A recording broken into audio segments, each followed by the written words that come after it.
Shakespeare says we die before we die.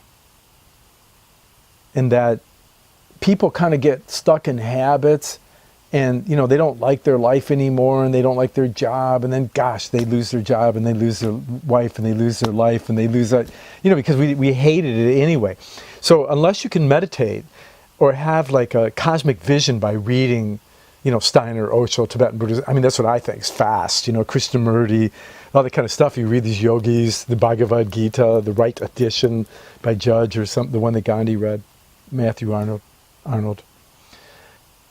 Either you have a cosmic vision of some sort, you fast and don't take medications and drugs, and you don't get drunk, and you eat really good, and you don't eat sugar, and you keep being still and listening for the universe to talk to you, or God to talk to you, or Brahma to talk to you. Death is like, my first spiritual teacher said you should die now and avoid the rush later. So, like pranayama, all the yogas, all spiritual practice, you hold still. You die to your ego or separate self. All great spiritual awakenings or spiritual initiations, spiritual teachings, are to either die to who you are and be born again or at a higher level, or to transform and compost what you have and transform it into broader horizons, bigger view. Rudolf Steiner would say you have a cosmic conception. Goethe talked about that if you don't die to your desire and fear, Buddha talked about it too, actually, dying and being born again. And I think all the spiritual practices help you to die, to kill out ignorance and delusion. Now, when you die, I've always thought that there'd be a lot of money to be made by having the Viking funeral, the Tibetan funeral, the American Indian funeral, the Gnostic funeral, the Templar funeral, the Cathar funeral. You could really get Manly Haw's Secret Teachings of All Ages, Egyptian funeral, the Native American. You could have all these different fancy things, besides biker funerals, and there's a lot of alternatives. And you could have a biker funeral, Viking funeral. But at death, it's nice to be left alone for 3 days so you can resolve your issues. And it takes 3 days, and then at a subtle level, around 49 days, for the spiritual soul to separate itself from fear and desire.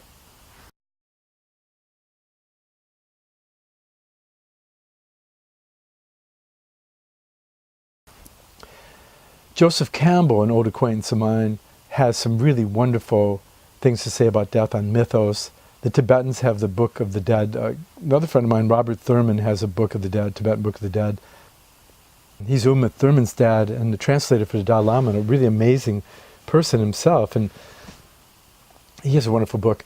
And the Dalai Lama has some things on death. And there's a wonderful book by Rudolf Steiner, From Death to Rebirth, that talks about when you die, the soul has to get away from the four elements, and then it goes past the moon. The soul expands and goes past the moon and gets rid of relativities and desires and fears. And the soul goes past Venus and Mercury, and you have to give up your personal love and your personal mind for a universal one.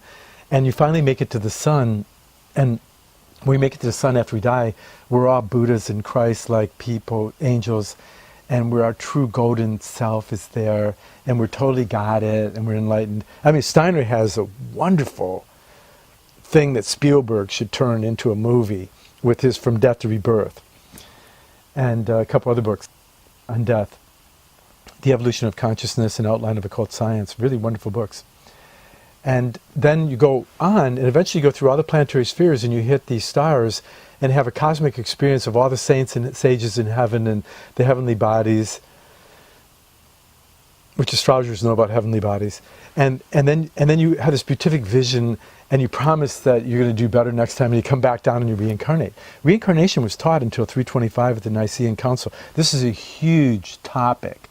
A friend of mine, Cranston, wrote a book on reincarnation, East and West, very wonderful book about all the famous people that you wouldn't even believe, all these famous people throughout history that believed in reincarnation and what they thought about it.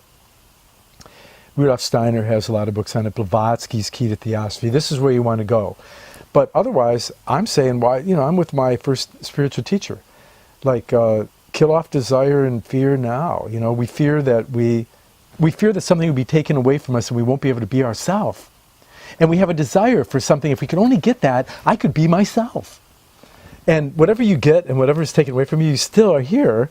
And we never figure out who we are. So what is the self? Because one part of us dies and gets born again and again and again. And we belong to the whole universe. And that's the Great Mother. And the other part of us is pure space and silence. And it never dies because it's never really born. I go to the Father in secret or silence, even Jesus says. And you should die daily. St. Paul says, today's a good day to die, the Native American Indian says. But they don't tell you about you have to be born again every day, too. That was an ancient Celtic thing. The Egyptian thing with thrice greatest Hermes, you have to be born 3 times.